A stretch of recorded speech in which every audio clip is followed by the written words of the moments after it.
What's up, everybody? Welcome back to the channel. Welcome to a new video. Today's video is going to be a little bit of a hodgepodge of different stuff, but I mean, I can show you all the driving and deliveries, but some people wonder what it's like just being out on the road. So today's video is going to be a little bit about just being on the road. I hope y'all are enjoying the beautiful scenery of, does anybody know where this is? Weber Canyon, Utah. So that's going to be the video. No more setup is required. Let's get started.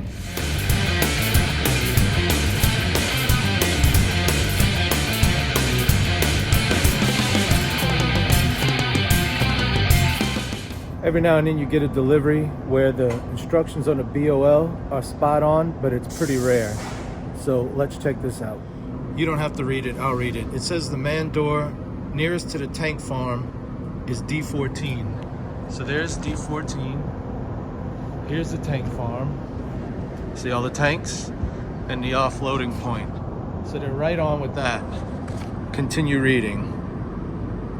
But basically, the drivers can't go into D14. They have to go into D15. So I'm gonna go look for D15. Anytime they give us clear instructions on the BOL, I love it, because a lot of times there's no instructions whatsoever. And you're just trying to figure out, where do I go? Who do I talk to? This one, at least I know. Look for D15 and they'll be waiting for me. This customer requested that we pump the product off instead of using air to blow it off.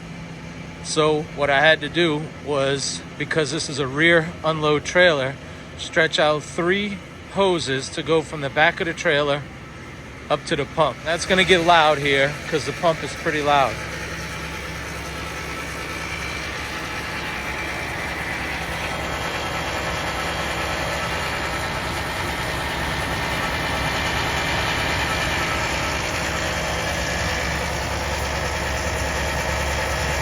So another driver showed up while I was delivering.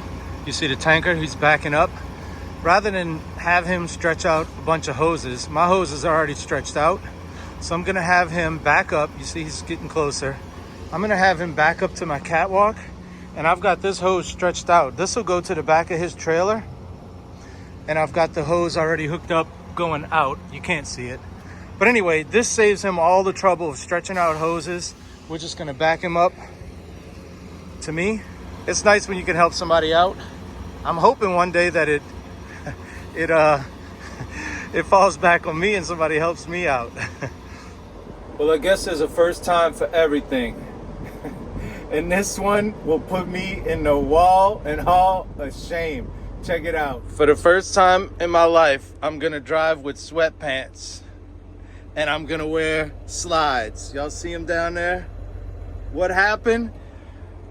Y'all can see it's raining, but it slacked off. It was that torrential downpour type of rain, you know, where it's coming in sideways, and I had to walk from the back of the parking lot all the way into Love's to take a shower, and I got soaked. So I got my pants drying. When I say soaked, I mean they're actually dripping. My socks are drying because I don't want to put them in the bag, the laundry bag, wet. You know, they'll get all moldy and stuff. So while my pants dry, I'm just gonna wear, cause I consider these clean jeans, right? Like I could wear a pair of jeans for a week. If I put them on yesterday, a day before yesterday, and they get wet, I just let them dry, you know what I'm saying? So these are still clean, and they just got wet, so now they're extra clean. This is like a fresh pair of jeans now. So I'm gonna let them dry. The socks are going in the dirty clothes when they dry. I got clean socks on. Well, I'm always running into new situations. Y'all see my truck way back there behind me? Let me show y'all what happened. I had a delivery last night at this refinery, and I mean, I guess you can kind of see it. Anyway, I ran out of hours while I was delivering, so I spent the night in the truck staging area. So luckily, they have some portalets for the drivers to use. And I've gotten ready at truck stops. I've gotten ready at rest areas. This is the first time I've gotten ready at the hand washing station for the portalets at outdoors. You know, they got the little foot pump. where you can pump out water.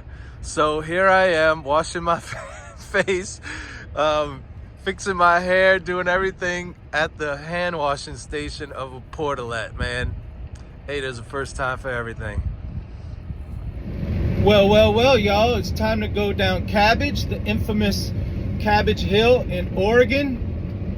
6% grade, and it's windy. They've got signs depending on how much your truck weighs, what speed you're supposed to do. I think that's a little overboard, but I don't know. Whatever. It is what it is, as they say.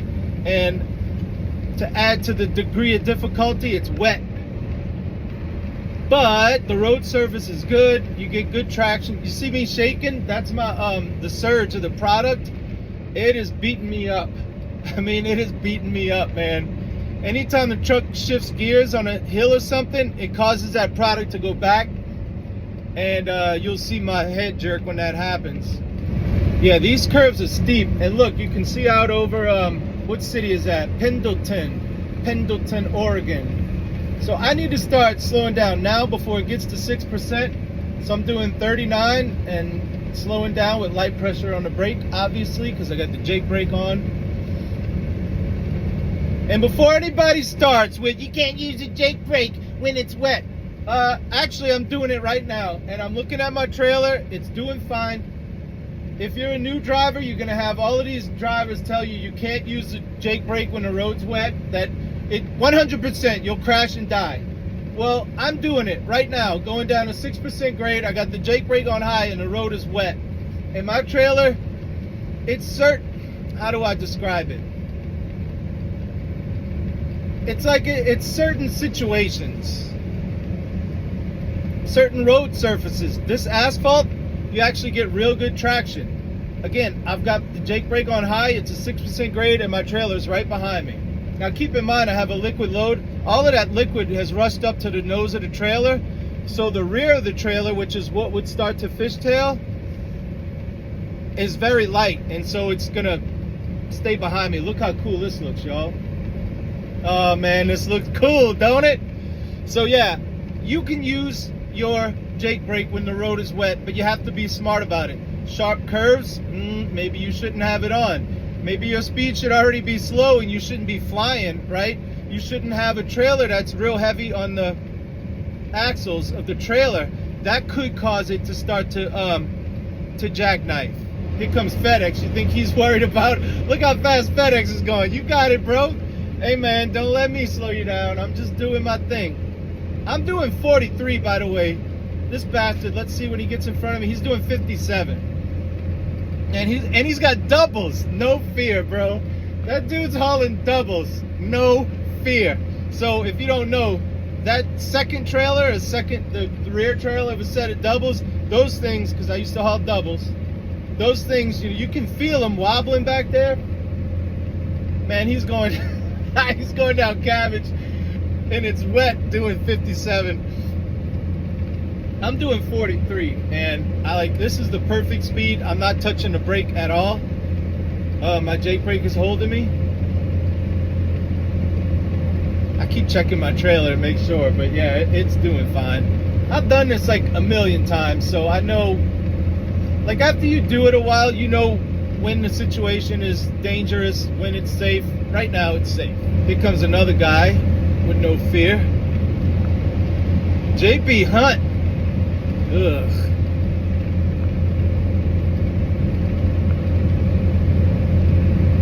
Okay, JB Hunt, go ahead.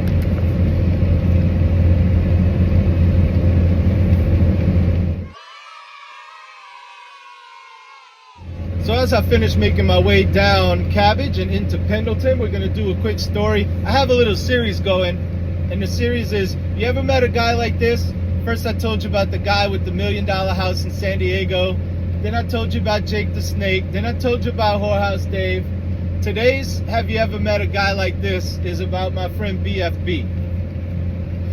As soon as I met the guy, I was working at a trucking company out of Denver, but I was working out of the Las Vegas terminal where I lived. I walk in, I was new, and he goes, hey, how's it going? Hey, I'm Brian. Hey, I'm Jason. He goes, what terminal you work out of? Vegas. Oh, really? that was it. Oh, here's my number. Call me if you ever have any questions, blah, blah, blah. Really what he's looking for is a guy to talk to.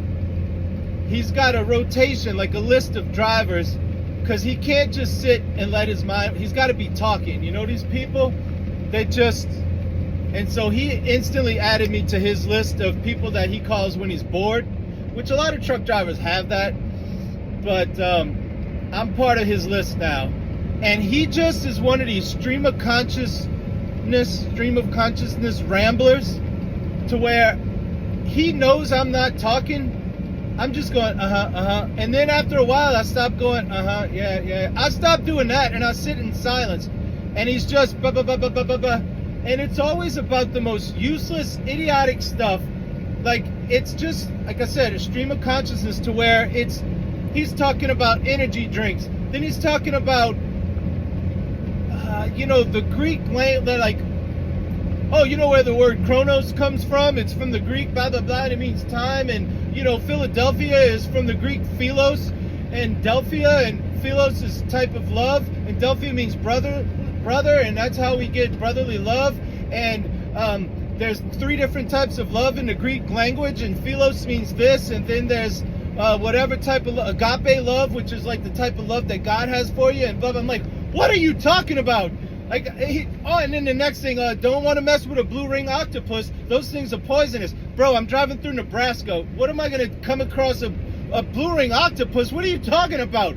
Blue ring octopus. Then he's talking about the what do they call that thing that those nut jobs talk about? Game theory. Oh, game theory. It's when one person does this and then other people start doing it, and he's trying to explain. And I'm just sitting there like zoned out, completely zoned out, while he just rambles about the most meaningless nonsense. But I'm like, well, I'm keeping him awake, he's keeping me awake, and so I guess it's mutually beneficial. I never talked to him. He would ask me one question: where are you? He'd call me up and he'd say good morning, no matter what time of the afternoon. He never called in the morning, only in the afternoon. Good morning. I'd say, hey Brian, what's up? Where are you? I'm driving through Nebraska. Oh, well, I'll tell you one thing. If you come across a snake, you have to watch snakes with oval-shaped heads versus snakes with pointy heads, and blah, like, here we go. And an hour and a half later, he's exhausted his supply of random nonsense. And he's like, all right, well, I guess I'll let you go. I didn't say 2 words the whole time. If you don't count and yeah, if those words don't count, I didn't say nothing the whole time. This is what they call a caqueron. That's like Sicilian slang for a blabbermouth. One time my girlfriend was like, she talks a lot. She goes, I'm a real yapper. And I said, yeah, this was via text. I said, you're a caqueron. She goes, oh, that's sweet. What is that? Some type of Italian cookie or pastry? I said, no, it's a blabbermouth. I could feel like the dirty look coming through the phone. Italian cookie. No, it ain't. Oh man, you're a real get on there. Anyway, so that's my latest installment of Have You Ever Met a Guy Like This? By the way, have you ever met a guy like this? He had one of these encyclopedic minds when it came to exits and mile markers. Like, this dude, he's like right now, I'm at exit 213. He can be like, he could call me, where are you? Just got off of Cabbage. Oh, you must be by exit 213. Like, he's that kind of guy. And then when I get to Washington, hey, where are you? I'm like, I don't know where I am. I'm by exit 347. Oh, yardstick 347? Yeah, in about 12 miles there's going to be an exit. I'm like, how do you know that? He's just like a savant when it comes to mile markers and exits. Crazy. Anyway, that's it for story time. That's it for the video. I want to thank y'all for watching, and I hope to catch you in the next one. And until the next one, this is Jason signing out.